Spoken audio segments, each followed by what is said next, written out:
23 مئی 1901 کو پیرس کے ایک سرکاری دفتر کے اٹارنی کو ایک انجان انسان کی جانب سے ایک مختصر خط موصول ہوا۔ اس خط میں اٹارنی جنرل کو مخاطب کر کے لکھا گیا تھا: میرے لیے ایک قابل اعزاز بات ہے کہ میں آپ کو ایک سنجیدہ نوعیت کے مسئلے کے بارے میں معلومات فراہم کر رہا ہوں۔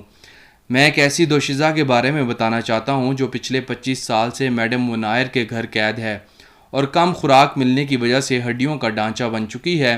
وہ چند گلی سڑی چیزیں کھا کر اور اپنے فضلے کے درمیان بدترین حالات میں زندہ ہے۔ یہ خط پڑھتے ہی اٹارنی نے پولیس کی ایک ٹیم دیے گئے ایڈریس یعنی میڈم منائر کے گھر کی طرف روانہ کی۔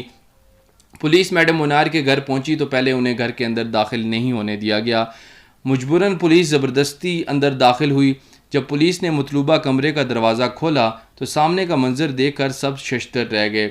سامنے ایک ڈھانچہ نما خاتون گلے سڑے پرانے کھانے اور انسانی فضلے کے درمیان بیٹھی ہوئی تھی۔ گلے سڑے کھانے پر بے شمار مکھیاں بنبنا رہی تھیں اور کمرے میں چوہے آزادانہ ادھر سے ادھر دوڑ رہے تھے۔ کمرے سے بدبو کے پھپھولے امڑ رہے تھے۔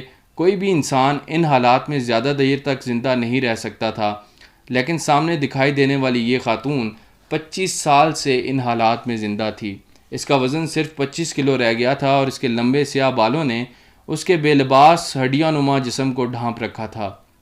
اس عورت کو یہاں پر قید کرنے والا کوئی اور نہیں بلکہ اس کی اپنی سگی ماں تھی، اور یہ قید کی گئی عورت جس کا نام بلونکے منائر تھا، اس کی بدقسمتی کی داستان 25 سال پہلے شروع ہوئی تھی۔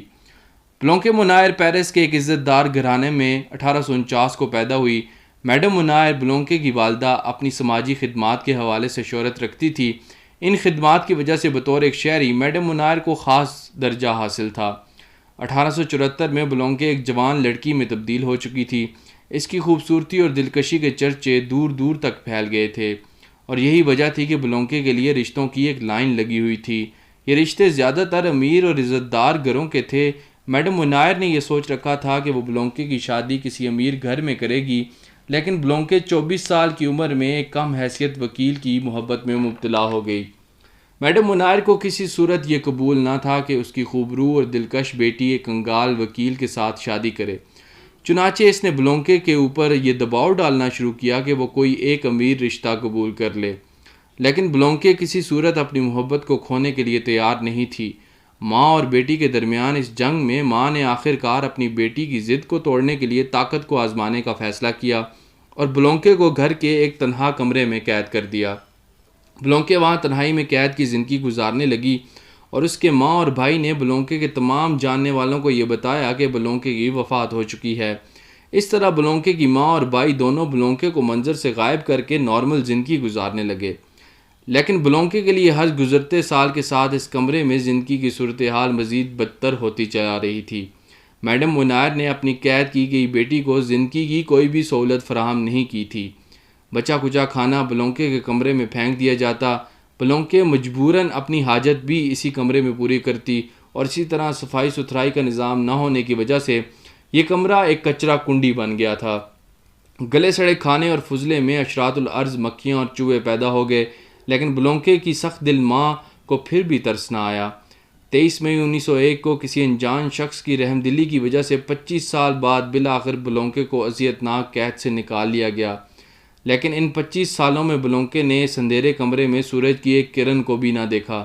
اپنے حسن اور دلکشی سمیت بلونکے اپنا ذہنی توازن بھی کھو چکی تھی۔ وہ انسان سے انسان نما میں تبدیل ہو چکی تھی۔ اسی دن پولیس نے بلونکے کو اسپتال منتقل کیا اور اس کی ماں اور بھائی کو گرفتار کر لیا۔ جیل میں میڈم منائر نے اپنی بیٹی کے ساتھ کیے گئے غیر انسانی سلوک کو تسلیم کیا، لیکن 15 دن کے اندر ہی وہ جیل میں وفات پا گئی۔ حیرت ہے، 25 سال بیٹی کو قید رکھنے والی خاتون خود 15 دن بھی جیل برداشت نہ کر سکی۔ تاہم بلونکے کے بھائی مارسل کو قید کی سزا سنائی گئی، اور جو کہ اپیل کرنے پر خارج کر دی گئی۔ بلونکے 14 سال مزید زندہ رہی اور 1914 کو بالآخر اسے مکمل رہائی مل گئی۔ کچھ لوگوں کا یہ خیال ہے کہ اٹارنی جنرل کو بلونکے کی قید کے بارے میں خط لکھنے والا اور کوئی نہیں بلکہ بلونکے کا بھائی مارسل ہی تھا۔ کیا بلونکے کی پسند کی شادی کرنے کی خواہش پر اس کی ماں کی یہ غیر انسانی حرکت اور ظلم ٹھیک تھا؟ کامنٹ سیکشن میں اپنی رائے ضرور دیجیے گا، اور جلد ہی میں ایک نئی ویڈیو کے ساتھ آپ کی خدمت میں حاضر ہوں گا۔ تب تک آپ سے گزارش ہے کہ میرے چینل کو سبسکرائب کیجیے اور اس ویڈیو کو اپنے دوست احباب کے ساتھ شیئر کیجیے. شکریہ.